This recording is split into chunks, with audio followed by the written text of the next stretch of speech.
તો આજથી શારદીય નવરાત્રિનો પ્રારંભ થઈ ગયો છે ત્યારે વડોદરા ગરબા સમગ્ર વિશ્વમાં પ્રસિદ્ધ છે।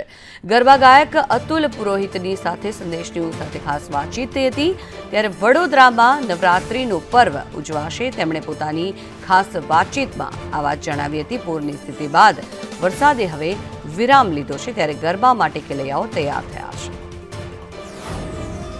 ભક્તિનું પર્વ એટલે નવલી નવરાત્રિ, આસોની નવરાત્રિ અને મા શક્તિના પર્વમાં સંસ્કારી નગરીની અંદર ખાસ કરીને તમામ ઉત્સવો ઉત્સાહભેર ઉજવવામાં આવે છે। તેમ પણ આ નવરાત્રિનું પર્વ પણ રંગે ચંગે ઉજવવાનું છે ત્યારે વડોદરા શહેરનો એક અનેરો સૂર અને અતુલ પુરોહિત, જેના વિશ્વની અંદર ગરબા પ્રસિદ્ધ છે, એમના એક એક સૂરના તાલે યુવાનો અનેરો થનગનાટ જોવા મળે છે।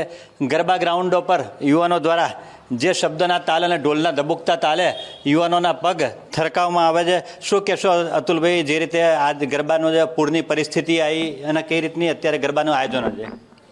પરિસ્થિતિ ચોક્કસ વિકટ હતી, પણ એ પરમ શક્તિ છે કે જે એના છોકરાઓની ભાવનાને સમજે છે અને એને સમય આપ્યો ગ્રાઉન્ડને સરખા કરવાનો અને વડોદરાના ઓલમોસ્ટ બધા જ ગ્રાઉન્ડ સરસ થઈ ગયા છે। એ માની કૃપા, મેઘરાજાની કૃપા। એટલે હવે મન મૂકીને માને યાદ કરીને આ નવરાત્રિ ઉજવીએ એવી મારી સૌને પ્રાર્થના છે કે બસ માં છે તો આપણે છીએ, માં જો ન હોય તો આ દુનિયા ક્યાંથી। માના સ્થાન અનેરા, માની આરતીમાં કીધું છે કે માં એટલે માં, અને માં આપણને બધાને ખૂબ પ્રેમથી નવરાત્રિ કરાવશે એવી મને શ્રદ્ધા છે, એવી મને પૂર્ણ આશા છે। એ કોઈ સામાન્ય વસ્તુ નથી। ગરબો એટલે માને રાજી કરવાનું બહુ જ સહેલું ને અનેરું સાધન છે। તમે ગરબો ગાતા ગાતા માને યાદ કરો, ફરતા ફરતા એ માની પ્રદક્ષિણા છે। એ માની પ્રદક્ષિણા કરતાં કરતાં ગરબો કરશો, તમને થાક નહીં લાગે। અખંડ પર્વ એ આ 9 દિવસમાં નૃત્ય કરતાં કરતાં માના જે 9 સ્વરૂપો છે, 10 મહાવિદ્યાઓ છે, એને આત્મસાત કરવાનું એક સરળ સાધન એટલે નવરાત્રિ। હું આપ સૌને કહું છું કે બીજું કશું નહીં કરો, મનનો ઉપવાસ કરો અને પ્રેમથી માની ભક્તિ કરો। હવે આ કળિયુગમાં લાંબા લાંબા મંત્રો કરવાની કોઈ જરૂર નથી। ખાલી જગદંબાને દિલથી યાદ કરો। આપણી માને છે ને, આપણે કોઈ દિવસ તમે કહીને બોલાવતા નથી, માને તું જ કહીએ છીએ। અને મા દીકરો ગમે એટલો મોટો હોય પણ મા એને તમે કે મોટો રાષ્ટ્રપતિ હોય તો એવું નહીં કે રાષ્ટ્રપતિ આવો, એવું જ કહેશે કે આવ દીકરા।